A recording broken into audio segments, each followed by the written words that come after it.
Hello and welcome to Fantasy Life Show. Happy Tuesday, everybody. I'm your host, Ian Hartitz. It's a great day to be great. It's a great day to break down at least one exciting Monday Night Football game, as well as recap all the sheets from Week 4 and get into some utilization / waiver wire goodness ahead of Week 5. So joining me as he does every single Tuesday on the Fantasy Life Show, the one, the only, Dwain "The Rock" McFarland.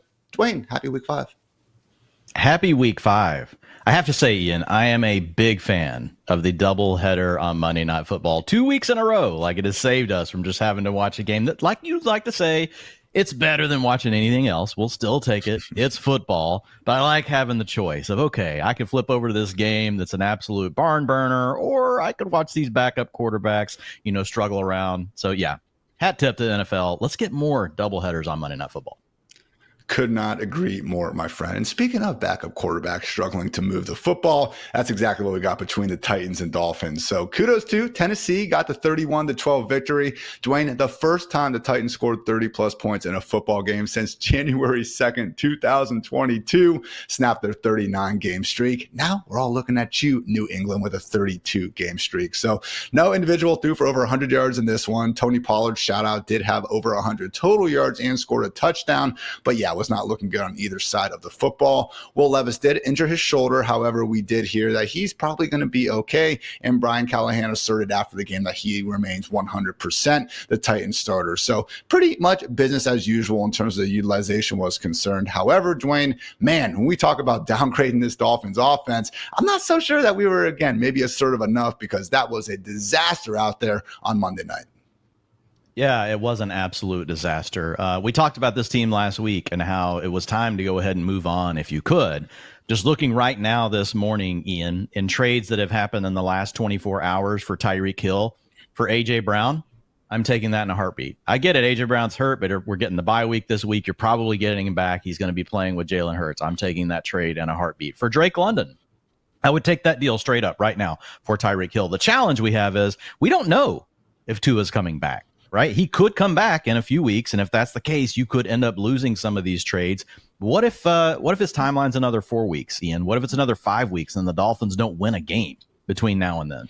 Then will Tua even play this season? Like, is there a reason to have him take that risk? There's just a lot of unknowns here. So I'm just saying, if you can find a reasonable trade offer for any of these players, someone that you can get into your lineup right now, especially if you're hurting, I would not be afraid to sell low, as we would like to say, on any Dolphins player. I would like to mention really quick last night with Achane, they did lighten the load a little bit. Some of that was due to the blowout conditions later in the game, but 38% of the rushing attempts, the 2 games before, 70% and 65%.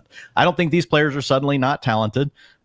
It's just a real struggle with the way defenses are playing. And when you've got a quarterback that's trying to learn the offense in 2 weeks and you can't throw for 100 yards, it's a big impact to everyone, obviously. HN goes from consensus league a winner, what a pick in weeks 1 through 2, to someone people are now loving to mock as a second round pick. Fantasy Life comes at you quickly as always. So you mentioned the Tyreek Hill, another bust. He has now gone 3 straight full games without reaching 50 receiving yards. First time that has happened since his rookie season. So yeah, please get better soon, Tua. For what it's worth, ESPN's Adam Schefter did report that Tua is symptom free and appears to be on track to return to the field as soon as week 8. So I know Tyreek Hill, Devin and Jalen Waddle managers are hoping that comes to fruition. In the more exciting game, Dwayne, we had the Lions take down the Seahawks 42-29. These teams just love getting into fantasy-friendly shootouts with each other. And yeah, Jared Goff, perfect on the evening, 18 for 18. And hell, even caught a touchdown pass from Amon-Ra St. Brown. So no footballs hit the ground for the Lions offense last night. What a performance, Dwayne. Yeah, I haven't got to see the all-22 yet, Ian, but I'm wondering, did he actually take a sack to avoid the incompletion? I don't know. I'm not saying that actually happened. That turned into a safety on that play. It did look like Tim Patrick was running wide open in the one view I saw, but he wasn't looking in that direction yet. Tim Patrick taking over the role from Khalif Raymond. Is that the real news lead here that we're burying, Ian? I know that Tim Patrick's one of your favorites, so I had to throw that in there. But yeah, Goff is a really interesting player because the Lions can score any way they want, Ian. Do they want to score with rushing touchdowns? They had 3 of those last night. Do they want to do it through a big play? They did that with Jamison Williams last night. Do they just want to methodically drive the ball down the field and get the ball to Amon-Ra St. Brown, or let Amon-Ra St. Brown throw a touchdown pass to Jared Goff? They're just such a diverse offense. They're always going to be one of the most highly projected teams every week when the Vegas totals come out.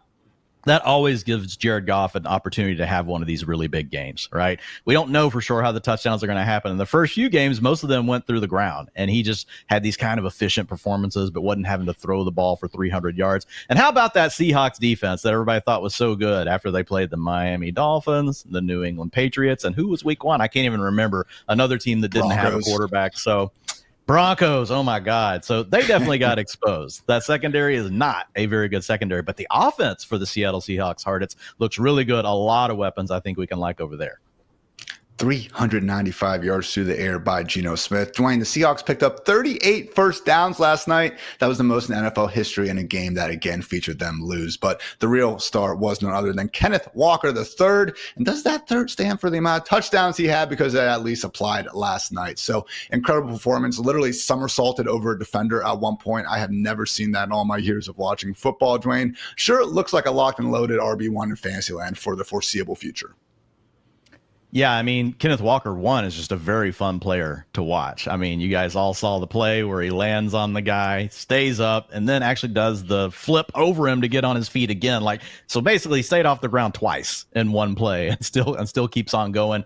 A very talented player, very explosive, Ian. And the thing I'm noticing, he's not using like those jump cuts quite as much. He's really just kind of seeing his angles, and then he's hitting the accelerator, and he's just working inside out. And man, the edge defenders, when they're not prepared for that speed that he has, and the second level defenders that he can just flat out outrun. My biggest fear with Walker is he's always getting into the second level, and you got that second level defender chasing you down from behind. You get those weird tackles, but that's a good problem to have. A very, very explosive player. Last night, from a utilization perspective, man, it was nice to see he stepped right back into the role he was in week one. In fact, he had more. 63% of the rushing attempts in week one. Last night, 75% returning from the oblique injury, 52% route participation. So Zach Charbonnet did a really nice job while we had Kenneth Walker out, but it was nice to see, Ian, if you've got Kenneth Walker, it was still very clearly the Kenneth Walker show. Man, I think he's one of the best three running backs in football. Like just watching him play. Utilization, not quite there, still sharing a little bit with Charbonnet, but is there any way that you can't rank this guy in your top six? I don't think there is for me personally. Again, starting in lineups of all shapes and size moving forward. So if he's 5, 7, 8, whatever, you are starting the man. So don't cut Zach Charbonnet if you can at all help it, because we did, again, get those 2 games worth of evidence that when Walker is sidelined, Charbonnet is the one getting the every down role. But yeah, lo and behold, pretty much if you have someone from the Seattle Seahawks offense or Detroit Lions, you are feeling good today. So that was the Monday Night Football breakdown, everyone. But now we did have an eventful Monday in terms of some injury updates. So I want to run through some of those quickly. At quarterback, Ian Rappaport has reported Anthony Richardson with that hip pointer abdominal strain considered day-to-day, and he does have a chance to play this week. Hey, everyone, Flacco came in and did okay, but let's remember, Richardson 5 yards away from completing 2 70-plus yard touchdown drives against the Steelers in the first quarter, okay? Don't be so quick to slander the man. Also, Patriots head coach Jared Mayo said Jacoby Brissett is 100% their starter, and that's how we're going to look at this going forward. How would the Patriots be with Drake May under center? I guess we'll never know. Running back, Christian McCaffrey has Achilles tendonitis in both legs. Dwain, maybe he should have gone to Paris instead of Germany. See what I did there? Epic joke on my end. Oh, another one. Rap Sheet also said Jonathan Taylor has a mild high ankle sprain and could miss some time, although the Colts are not considering the short-term IR at the moment.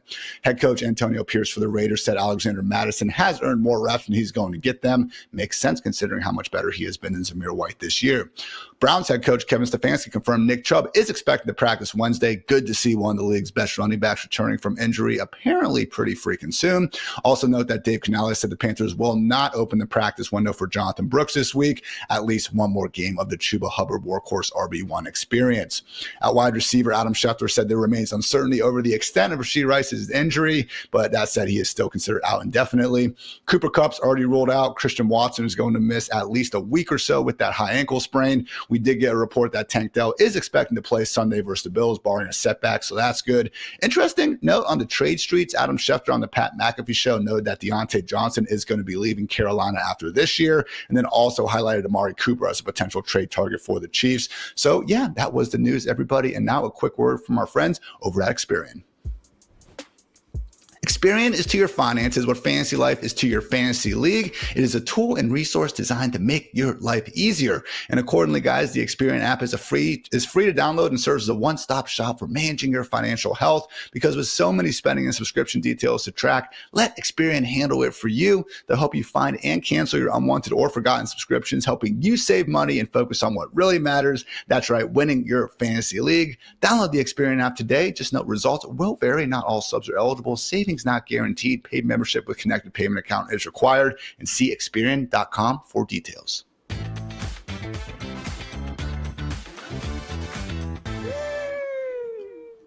Sheesh is right, Dwain, putting a bow on all the action from week 4 by breaking down some of the beyond the box score notes that you might have missed if you didn't get a chance to go watch the game. So 3 categories to get through today. The first of which, Dwain, better ball touchdowns. You really know them when you see them. Guy breaks wide open deep downfield or in the end zone, has a chance for it, but alas, quarterback could not put the ball on him. So just going to run through the big group of these that I was able to notice, and particularly focused on balls that were thrown at least 20 yards downfield. So Saquon Barkley, first play of the game, broke wide open in the secondary, and honestly, even a reasonable throw could have got him a 70-yard touchdown. Instead, Jalen Hurts threw the ball out of bounds.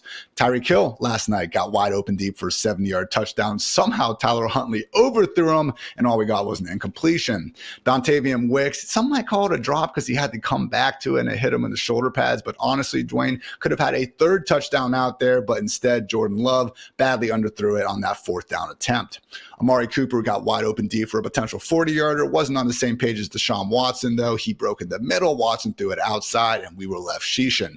A.D. Mitchell, a regular in this section, now got open again for what could have been a 30-yard touchdown, but not Anthony Richardson. Actually, Joe Flacco was the one who underthrew it and could not convert the score. Bears wide receivers Rome Odunze and DJ Moore got missed from 17 and 22 yards out. However, if you do want to back up Caleb Williams, you could make a statement that Rome was a bit held on his route, and DJ Moore did take the blame after the game for slowing down just a tad. Also, Nico Collins could have had an even bigger day, got open in the back of the end zone from 11 yards out. Rare miss from CJ Stroud on that one. But Dwain, the two I want to focus on, what a rough performance from Trevor Lawrence upon reviewing that film. I know you've had some real nice things to say about him in our Sunday night recap editions, but yeah, man, Christian Kirk sprung wide open deep for what should have been a 59-yard touchdown. And also Brian Thomas had a 6 stop and go route for a potential 29-yard touchdown. On both occasions, though, T-Law overthrew them. So one side note, I will say, because I mean, some of the bigger sheeshier games, week 1, we saw the Colts against the Texans, similar stuff happening. Sooner or later, Dwain, one of these offenses is going to connect on some of these passes, because the Texans defense right now, particularly that secondary, looking a bit overrated in my eyes. But man, Trevor Lawrence, like you said, Dwain, can we get 225 passing yards per game? Is that too much to ask at this point? Yeah, it's wild. This season, 162 yards, 220. He got to 220 in week 2 against the Browns. 0 touchdowns that game. But yeah, exactly. Bravo, Trevor. 178 against the Bills and then 169 against the Texans. He did have the 2 passing touchdowns. So yeah, look, I get it. The entire league is down. But for someone that just got paid what you gave Trevor Lawrence, you're definitely hoping for someone that's going to average at least 200 yards passing per game. Is that too much to ask? Apparently so. And it really hurts everything here, Ian. Now, maybe getting Evan Ingram back is the real secret. Look, Evan Ingram's a good tight end. I can't imagine that being the straw that stirs the entire drink in Jacksonville, but we're going to need some 250-yard performances to support 3 fantasy weapons. Right now, we've at least got it condensed down to 2. You had Christian Kirk finally break out. He had a big target share this past weekend. He gave you something. The box score was probably on a lot of your benches, and we can't really blame you for that. Brian Thomas Jr., he's been really the best player on their offense so far this season. He is the guy that can score the touchdowns. But again, we get Evan Ingram back in. This pie gets sliced up 3 ways instead of really 2 ways. We really need Trevor Lawrence to step up. Look, the pass catchers haven't been perfect in their own right. Gabe Davis let a potential touchdown hit him in the face mask, and the same thing happened to Christian Kirk last week. But I personally, as someone that has unfortunately been forced to watch all these Jaguars games, during Trevor Lawrence's career, last season was far more, I thought, on Calvin Ridley and those pass catchers. This year, certainly more sheesh coming from T-Law's side of the equation. Dwain, let's talk about some nullified touchdowns, because a lot of times when we see these, okay, the hold or whatever the penalty was called was actively what made the touchdown happen in the first place. But this week, man, not one, not two, but three different holding penalties to nullify touchdowns that, again, I am not a doctor or an official referee employed by the NFL, but really did seem of the ticky-tack variety. So first up, Deshaun Watson hit Amari Cooper for an 82-yard house call, only for their center, Nick Harris, to be called for a hold. And that, again, did not seem to be the most egregious one that you will see on any given Sunday. Also, Bijan Robinson, Dwayne, took a screen 19 yards to the end zone, only for offensive tackle Jake Matthews to get called for a hold. That, again, did not seem to be overly malicious. And finally, Jordan Mason had a 38-yard catch and run touchdown taken away because George Kittle apparently is too big of a man out there. It was a great block, but once again, the NFL decided we cannot have nice things, and thus here we are, sheesh. And so Kyle Juszczyk on the same drive also had a touchdown nullified on an illegal shift. 49ers ended up scoring. Another example of that ball don't lie, but man, Dwayne, it's a situation where so close yet so far away from getting some better performances. I know Bijan Robinson fantasy managers in particular really would have appreciated that 19-yard touchdown. Yeah, and I get it. Look, we all want the touchdown. It really stinks whenever you're sitting there watching the game and you know you're in a close contest, playing one of your buddies, and you see the touchdown get called back. Or maybe you're playing for some really big dough. Maybe you were in a DFS tournament. We have all been there, so you hate to see those sort of situations. But what I want to say is it was a really interesting game script. We had a close game here for the Atlanta Falcons. You had the punt muffed early in the game by our guy Rashid Shaheed. That allowed the Falcons to score an easy touchdown. Then they had a scoop and score touchdown by Troy Anderson, the linebacker, on a fumble. So it kind of ended up in a weird situation. And we saw Tyler Algier getting more carries this past week. We also had Bijan Robinson pop up late in the week with a shoulder injury. They did end up saying, no, Bijan is fine. But maybe those were the factors here. So I don't want to overreact to what we saw. I've seen a lot of stuff going around on social media. I do feel like the popular thing to do, Ian, is to overreact. And what I want to preach here is just remain patient. Bijan Robinson, even if we take this last weekend, Ian, where he had 47% of the rushing attempts, not ideal. You had a good tweet. You're like, is Arthur Smith back in town? Like, is he back behind the scenes pulling strings again? We don't want to see that. But if we look at it for the season, and you've researched this, I researched it, it goes into the utilization score. 4 weeks of data, right, is a lot stronger than one, guys. So for 4 weeks, we still have a running back that has an 8.2 utilization score. That's going to be a mid-range running back one in most seasons. Okay, you're going to be fine. And we still have a chance that we get back to what we saw in week one. Some of this could have just been due to the injury, and that's what held him back in week 4. So don't freak out about Bijan Robinson and this utilization. He's still going to clearly lead the Falcons' backfield.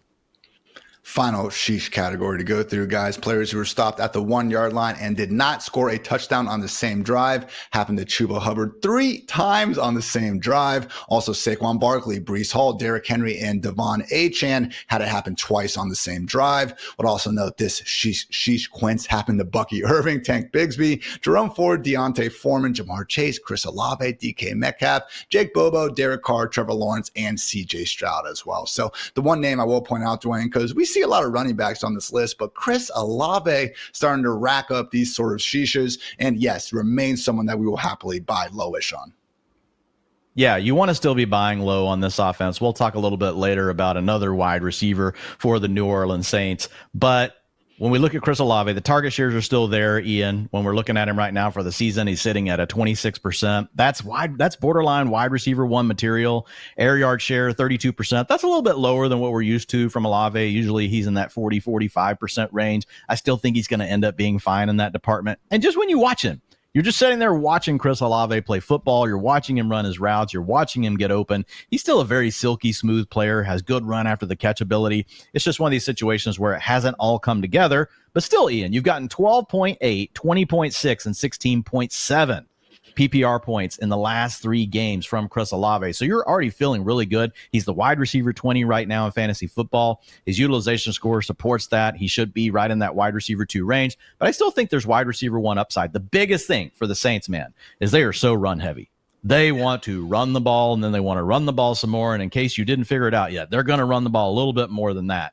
And they're using that to help protect Derek Carr, trying to create big plays with efficiency. So the games where you don't get the big plays from these wide receivers and you don't get the touchdowns could be problematic at times, because typically like a 25-30% target share and a lot of offense in a lot of offenses would be like 7, 8, 9 targets. In this offense, it might be 5 or 6 because they run the ball so much. So that's the only downfall, and that all gets baked into the utilization score, which people can find over at FantasyLife.com. Again, guys, that was the Sheesh Report, which you can also find at FantasyLife.com. Nice little free article for you there. But speaking of that utilization score, let's get into the utilization report, everyone. It's time.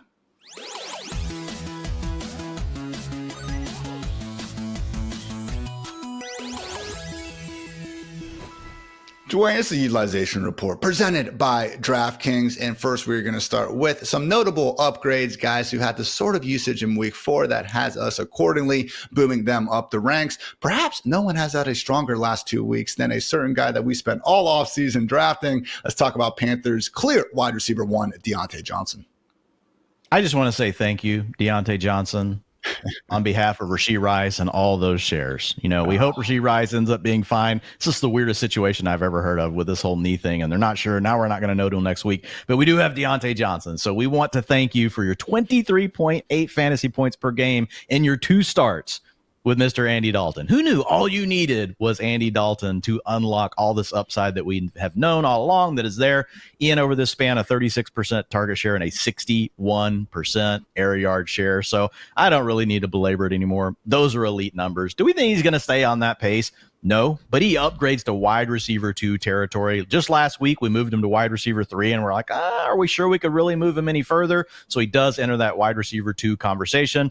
We'll see how it goes. If he keeps on doing this with Andy Dalton, then we'll have no choice to where we're just going to have to keep moving him up. The one risk with Diontae Johnson rest of season, Ian, is if they decide to eventually put Bryce Young back in for whatever reason. Like, so we're hoping the Panthers can just stay really competitive here, and that it's a locker room thing where they're like, we'll lose the locker room if we put Bryce Young in. I hate to say that about a young player. We want Bryce Young to succeed, obviously, but that's the one risk. If for any reason the Panthers get to a spot in the season where they want to get Bryce Young back on the field, that would be very bad news for Diontae Johnson, all the rest of the weapons. I never thought I'd be hoping to see Bryce Young at least get back to the levels he was at during his rookie season, Dwayne, but I guess hopefully that could still be on the table. Adam Thielen had over 100 catches last year, so maybe things wouldn't be completely dire. But again, can't say enough good things about Diontae over the past 2 weeks, even though he continues to leave plenty of meat on that bone. Dropped a nice pass down the sideline last week and had a pair of contested catch opportunities, 4 touchdowns in the end zone. Here's hoping more big days ahead for Carolina's clear number 1 wide receiver. Another upgrade, Dwayne, someone who people were writing off big time after 3 weeks of action, had a nice bounce back in week 4. Talk about Travis Kelce and what we should see from him now as the clear number 1 pass game option in Kansas City. Yeah, I mean, all roads have evidently lead back to Rashee Rice in this show. But with Rashee Rice out last week, we saw the best performance from Travis Kelce, right? He was obviously their top option. The last time that we saw the Chiefs decide that they really needed to, quote unquote, depend on Travis Kelce was the playoffs last season. And Ian, for those games, he had an 88% route participation. That's an elite number. He had a 29% target share. That's bonkers for a tight end. He averaged 21.5 fantasy points per game with a 9.9 utilization score. So this week, we didn't see quite those heights, but we clearly saw that he was the top tight end. So I've upgraded Travis Kelce back to the tight end 1 overall for the rest of the season. I would take him over Trey McBride. That would be the number 2 guy. Obviously, we've seen some of these other guys that are faltering. They're not in the roles that we thought they would be in. I know a lot of people really like Brock Bowers or some other names, but I think Kelce right now, looking at it rest of the way, Patrick Mahomes doesn't really have a choice, Ian. Like it's Travis Kelce or bust, and they need Xavier Worthy to step up, but he hasn't proven that he can do that yet. Thought it was kind of funny that all the Chiefs players were in Travis Kelce shirts in pregame like he was sick or something like that. He just kind of had a couple of rough games out there. But either way, again, good to see him flash that continued high-end ability, something that I know a lot of us weren't completely convinced that he had lost. But again, when you get up to age 34, 35, whatever he is now, father time does come for us all eventually. So good to get that reminder. So plenty of more utilization goodness on the way, everybody. But first, a quick word to our friends over at Paramount Plus. You won't miss a minute of the action when you stream the NFL on CBS Live on Paramount Plus. You can stream every local, national, and postseason NFL on CBS Game Live all the way through the AFC Championship game, again on Paramount Plus. Download Paramount Plus today to start your free trial and unlock a season of epic moments, including all your local Week 5 matchups. Dwayne, as much as we are upgrading Travis Kelce, his quarterback sitting as just a QB 18 in fantasy points per game. And Lordy, he does not have a single wide receiver that we overly trust at the moment. So talk about how far you are willing to downgrade Patrick Mahomes at the moment. Well, he's definitely not in the top 6 anymore. I mean, he's fallen a long way from when we started the season, whenever we thought we were going to have Marquise Brown. We thought that Xavier Worthy might be better than what he's been. That was going to take some of the, pressure off of Travis Kelce. And we knew that we had Rashee Rice entering his second season after a great rookie year. I mean, it couldn't really look a lot better than that. I mean, you would have 4 weapons that you could attack defenses in multiple types of ways. Well, now we're sitting in a situation where we just have Travis Kelce, and we're hoping that Xavier Worthy can be something. I will say it, Xavier Worthy is the key to Patrick Mahomes paying off where you drafted him in fantasy land. Right now, though, Ian, it really looks more like last year. I mean, we're talking about a guy that we're hoping is going to throw for 235, 240 yards per game. You're not going to get as many of the 3-4 passing touchdown games. He's still Patrick Mahomes, right? He is still going to pull, a rabbit out of the hat on some of these things. He's going to give you some of those big performances, but the consistency, it's not going to be there. It's a team that's also willing to run the ball more if they need to in certain game scripts. They don't even have good running backs, and they're still willing to hand the ball off because they're just trying to have to figure out ways to be more balanced on offense. I would like to see them get even more creative. They're not really putting Xavier Worthy in motion a lot, Ian. There's things you can do with him around the line of scrimmage. So I think there are certain buttons, and we know Andy Reid, he's forgotten more about football than either one of us will ever know combined. So there's a chance that Mahomes could still get another upgrade this season. But right now I'm moving him into that range of between 6 and 9 is where I think he's going to rank most weeks. Would be nice to see them try to make a bigger move on the trade market. I know our fearless leader, Matthew Berry, was wondering about maybe a reuniting, sequence with Tyreek Hill. Deontay Johnson would also be cool. Devontae Adams would be cool. Paul Charchian suggested Jonathan Mingo on the show yesterday. I do not think that would be quite as cool, but to each their own. Either way, we could certainly use some help out of wide receiver core that right now, Dwayne, headlined again by a rookie who's been up and down, Justin Watson. I mean, can we get Kadarius Toney back from the Browns at this point? Dire times in Kansas City. Yeah, not great. But Dwayne, plenty of other upgrades and downgrades that you have in your free utilization report article only at FantasyLife.com. Here is your chance, man. Rapid fire. Go get them. Yeah, rapid fire. Let's talk about upgrades first. Aaron Jones, man, over the first 2 games, it really looked like he was going to be in a closer timeshare than we thought with Ty Chandler. But over these last 2 weeks, they've really let the man in the sombrero eat. So he upgrades to low-end running back 1 territory, and he has an 8.8 utilization score right now. So that's looking really good historically. And then we have Nico Collins moving into alpha territory. The man has a 10.0 utilization score. The scale is a 0 to 10, guys. It doesn't get better than that.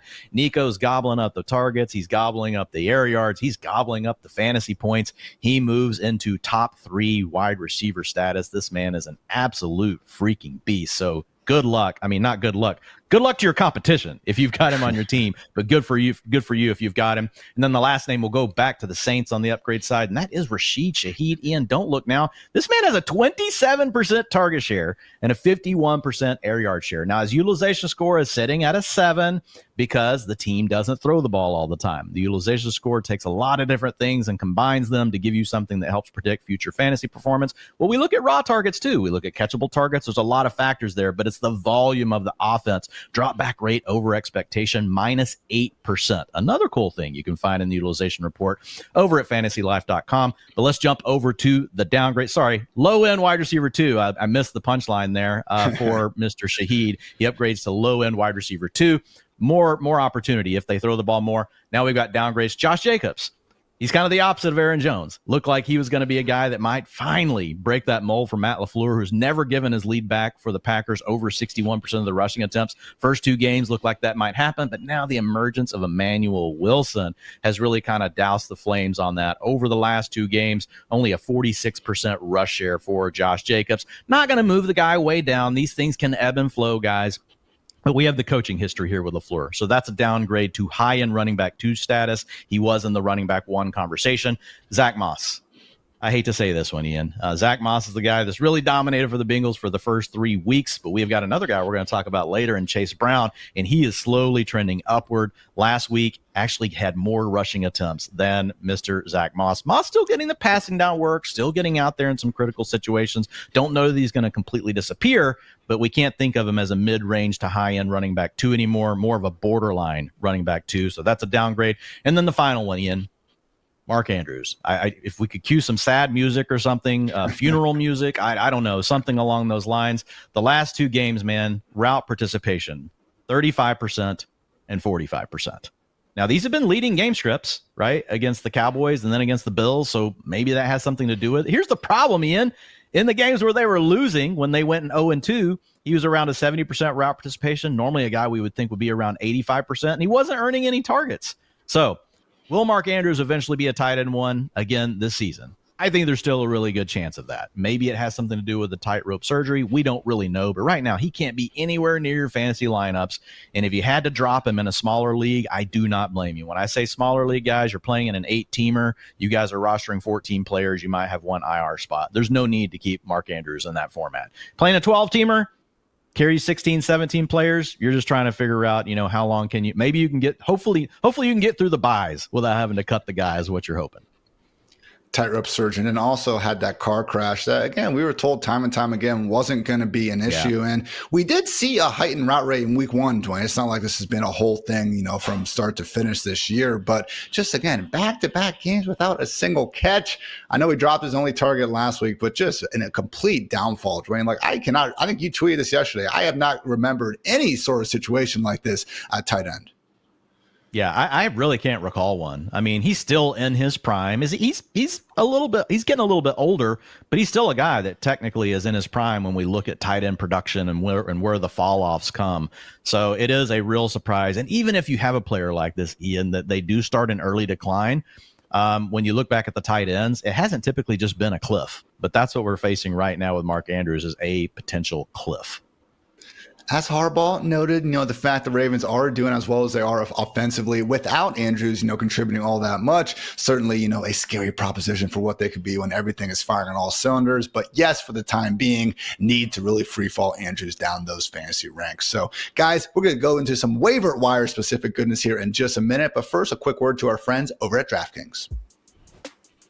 A chill in the air, leaves falling to the ground in football every weekend. That is what fall is all about, and you can make each weekend even more exciting by getting into the action with our partners at DraftKings, the #1 place to bet on touchdowns. And right now, all new customers who bet $5 will instantly get $200 in bonus bets. All you got to do is download the DraftKings Sportsbook app and sign up using our promo code FANTASYLIFE. The crown is yours. Again, that's $200 in bonus bets instantly, and you can stay in on the action and use your $200 in bonus bets to bet anytime touchdowns on DraftKings. After all, DraftKings is the place to bet touchdowns. But sports betting is not yet available in your state. Don't worry, you can still join in on all the fun with DraftKings Daily Fantasy and have the shot to win cash prizes.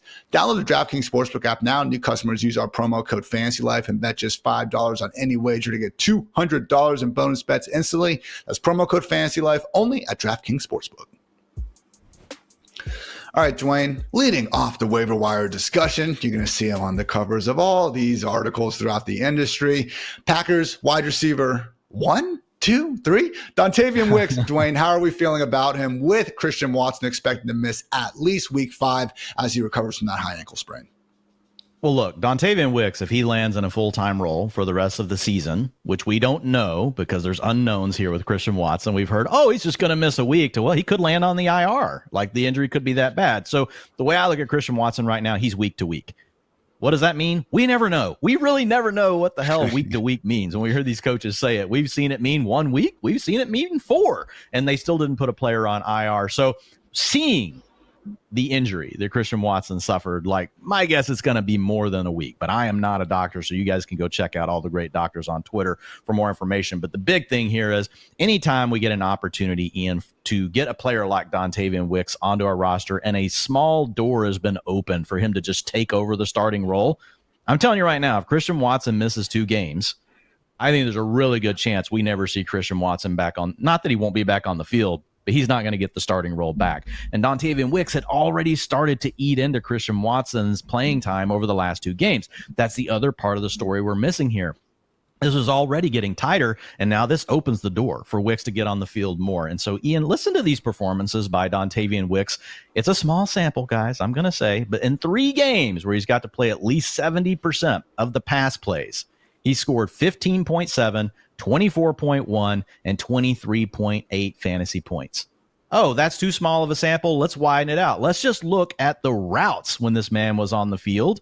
395 over the last 2 seasons. Who leads the Packers in target share when he's on the field? Oh, Dontayvion Wicks, 24%. Jaden Reed at 17%. Romeo Doubs at 16%. Tucker Kraft 4th there at 10%. So we've got 2 data points here telling us that Wicks really does look like a baller. We like the quarterback. We like this offense overall. So I just think there's a whole lot to like here. And it's going to be really interesting because I think it's going to cause some people to be tentative, Ian. I think it's going to make them tentative on the waiver wire. Oh, man, Christian Watson can be back next week. And I get it. That's the thing keeping us from going all in on Dontayvion Wicks. But I still think you got to go at least 35, 40% of your fab if you really want him. And if you are in a larger league, you're going to have to go higher than that. And you guys know, if you're in a sicko league, you know, and he probably isn't on the waiver wire. You're probably saying, not in my league, buddy. So you know what? Don't even worry about it. But Dontayvion Wicks, man, he has the upside to be a wide receiver too.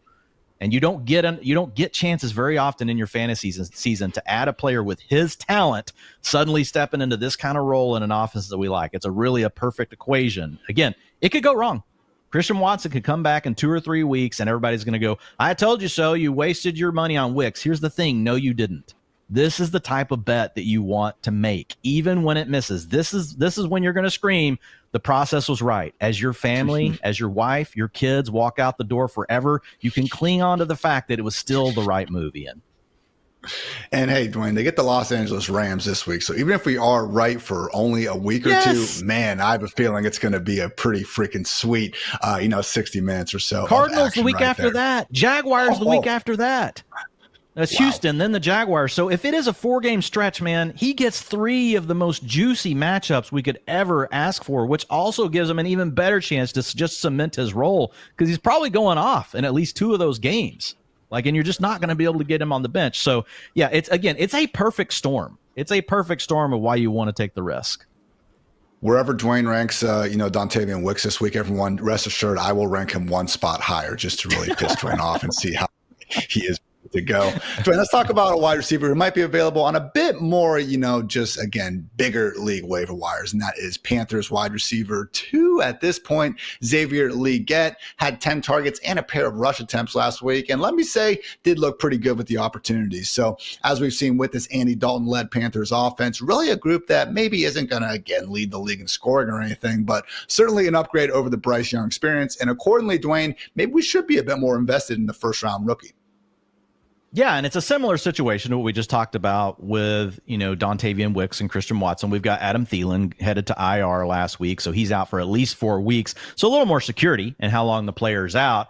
We saw him step into an 88% route participation in a 24% target share, working more of the underneath stuff, still letting Deontay work all the other levels of the field. So a lot of, hey, let's get this guy the ball in space sort of stuff. Didn't have a super high ADOT, but those were things we saw Xavier Legette really do well with in college. So I like the fact that they're trying to design some stuff for him because my question on Legette is how much can he really go out and earn on his own? And that was the question about him whenever we put the rookie supermodel together this past season. That was one of the red flags with his profile. But it does look like the Panthers realize that, okay, he can win some of those matchups, but we really need to create some stuff for him and play to his strengths. Anytime we see coaches doing that, that's a real positive for me. So 19.6 fantasy points last weekend. He had a utilization score of 8.6 for the season. A 19% targets per route run. Targets per route run is a really nice data point, guys, that you can use when we're trying to level for playing time. When you have these guys that are rotating in and out of the lineup, and then you can compare that to the rest of his teammates.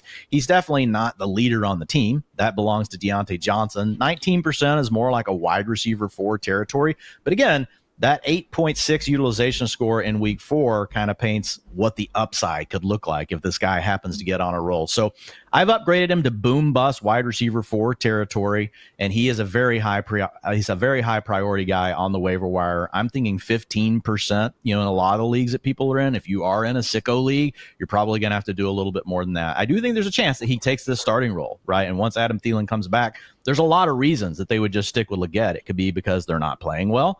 It could be because, he's just playing really well and he's won the job. Again, like we talked with Deontay Johnson, the real risk here is Bryce Young coming back to the lineup. To your point, maybe Bryce Young can at least be Bryce Young from last year, and we would take that. But right now, Andy Dalton obviously dealing, so we would prefer that he's the quarterback. I know Leggett, one of the more controversial kind of prospect evaluations because he was a bit of a one-year wonder at South Carolina. But remember, guys, God only makes so many humans, 220 plus pounds with the ability to run a sub 4.40, and Xavier Leggett is one of them. So he's got the opportunity. He's got the quarterback for now. Yes, he is our number 2 recommended wide receiver waiver wire ad of week 5.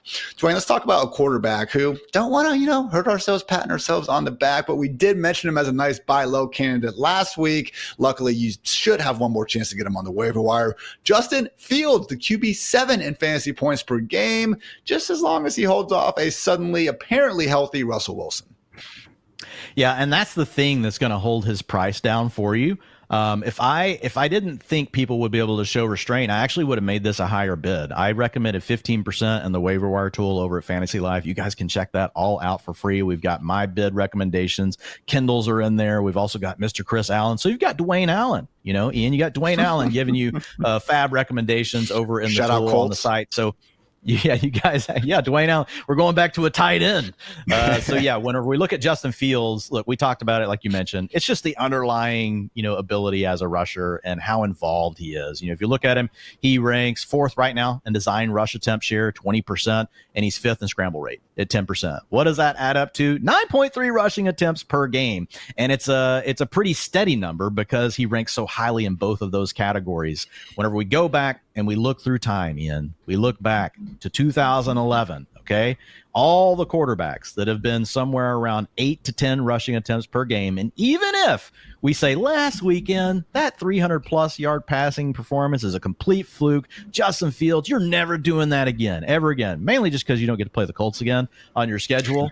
Even if we say that and we say, okay, let's limit it to guys that didn't throw for over 220 yards per game in their season, 230, they averaged 20.8 fantasy points per game. They finished as the quarterback 8. So, guys, it's just a proven recipe. It's why we told you to draft Jaden Daniels. It's why we said he was the key to your fantasy drafted quarterback. That's why Justin Fields can be the key to your franchise this season as far as picking up a quarterback off the waiver wire. It is a little risky to go overboard on him because we do have Russell Wilson, and we don't know for sure what Mike Tomlin will do, especially considering, they finally lost a game, even though Justin Fields really had his best game of the season.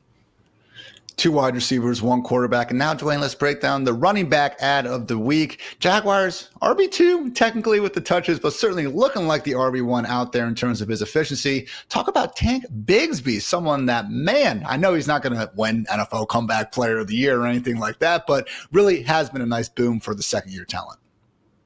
Yeah, there are really 4 running backs that are trending upward that are available in a lot of y'all's leagues. You can go check it out on the site, read the utilization report. You'll get the other 3. But Tank Bigsby is my favorite for rest of the season. There's some other guys, if you're just looking for someone to plug in next week, that you might like a little bit more. But for rest of the season play, I like Tank Bigsby. Kind of equate him similar to the Bucky Irving situation, Ian, where we've looked at Rashad White. We're like, man, it's just not going well.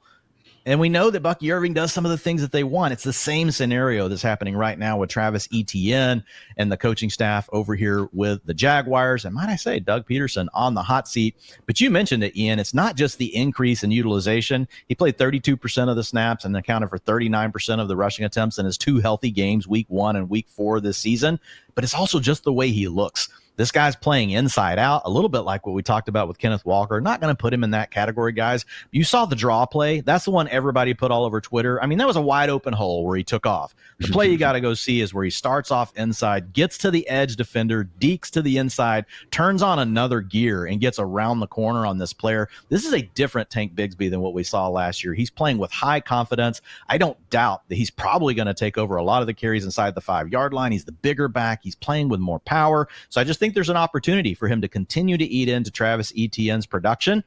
And Ian, there is a range of outcomes where he just takes over this starting job, or there's contingency upside. Something happens here with Etienne. So he is a great stash play. I think he's one of the top stash plays. He's available in 89% of Yahoo leagues. So this is definitely a guy you guys want to look at. Let's get him stashed on your bench.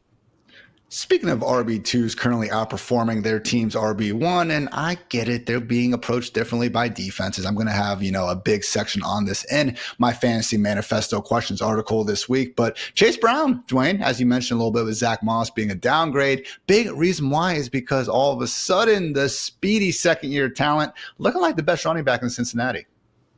Yeah, and I'll be really interested to see what you find in that study with Chase Brown, okay? Because if he is getting better looks, it's going to be based on the personnel decisions and what they're doing, from a coaching standpoint, because he's getting out there on early downs. It's not like it's just a situation where he's only out there in the 2-minute offense running draw plays. When you go back and watch what the Bengals are doing, and it's honestly the most encouraging thing is the way they're using him. They're using these power concepts. They're not leaving him to read these duo blocks. They're not leaving him to have to read these zone concepts. They're saying, no, we're just going to go power right now with Chase Brown. And that really fits his skill set, getting downhill, using that acceleration to quickly get on the second defender and hopefully get by him. And we saw that a couple times this last week, getting a little bit involved in the passing game. But it's the trend here, Ian. Snaps have gone from 18 to 23% to 42%. Rushing attempts, 20% to 37% to 52% last week. Also had a 33% route participation. That's a season high for Mr. Chase Brown. So, yeah, he gets a massive upgrade here. He moves into borderline running back 2 territory because of his big play upside, even when he's in a limited role. That means even though he might not take over the starting role here in the next couple of weeks, it might be more of a platoon. Like, you can use him on bye week as a bye week filler, and you still have that upside that if he takes over this backfield at any point for the Bengals due to injury or just due to performance, man, you're going to have a potential running back 1 on your hands. So Chase Brown is a guy that I want to be going out and attacking in trade scenarios. You might call it a buy high, but I'm willing to do it. I mean, he's coming off a 23-point game. So the other manager is going to be probably thinking, oh, man, I may have found something here. They don't really know what they have yet. So I'm still willing to go buy and pay up to get Chase Brown. 6.3 yards per carry this year, but Dwayne, only a long run of 20 yards. I mean, you probably would have assumed that average was being skewed by a big play or two, yep, which we know he has the capability of doing, but really has been a nice, again, 3-game stretch in particular for Brown after, an up and down a week 1. Let's talk about a wide receiver, Dwayne, who most people had to take in, the first or second round a few short weeks ago. Hasn't had the best start in the year, just a wide receiver 30 in PPR points per game. That said, primary competition, didn't catch a pass last week. Talk about Drake London and his potential to really take over this Falcons passing game. Yeah, if you look at the last 3 games for Drake London, Ian, week 1, obviously he and Kirk Cousins weren't quite on the same page, but we've got 17.4, 18.7, and 12.4 fantasy points per game. Number 1, you're fine. Like, you're okay. You're living with that. That's a wide receiver 2. Okay, with a chance to be a wide receiver 1. But when we look at the underlying utilization score here, Ian, we look at all the other factors. This really looks more like a wide receiver 1 that just hasn't gelled with his quarterback completely. We've got Kirk Cousins coming off the Achilles. We've got a new offense that's been installed with Zach Robinson. And you've got, just some situation with some moving parts that they're just trying to figure out how do they get in the right flow. But to me, Kirk Cousins, week 1 looked terrible, but the last 3 weeks, I've seen flashes in each one of these games of really the old Kirk Cousins, and I'm betting on this Falcons offense getting better. They are missing a couple of starting offensive linemen right now, which is ideal, but Kirk Cousins, man, 241, 230 yards, and 238 yards in the last 3 games. That feels like 5,000 passing yards. Right now in this season with what we've been talking about with some of these other quarterbacks. So I think when you look at Drake London, Ian, man, this guy over that 3-game stretch, 32% target share, and he's got a 41% air yard share. And then you look at his utilization score, 8.3. That says he has a chance to be a wide receiver 1 the rest of the way. So I am trying to buy low. And somebody supports me. Who's supporting me at your house? Deborah, my little miniature dachshund, is very much also in on Drake London. Though Deborah goes by bruh, as we all know. So great stuff there on Drake London, Dwayne. Another wide receiver who, again, really hasn't given us what we were looking for. Just a wide receiver, 67 in PPR points per game. But Brandon Ayuk, Dwayne, might be the last chance to buy him as low as we can because don't look now, but the 49ers get the Arizona Cardinals here in week 5. Yeah, look. Brandon Ayuk is too good to be this bad. That's all you really need to know. I'm not going to belabor all the points here. We know the 49ers offense can be frustrating because it's loaded. When you have Kittle plus Deebo Samuel on the field and now Juwan Jennings doing a little bit of his own thing as well, it gets crowded.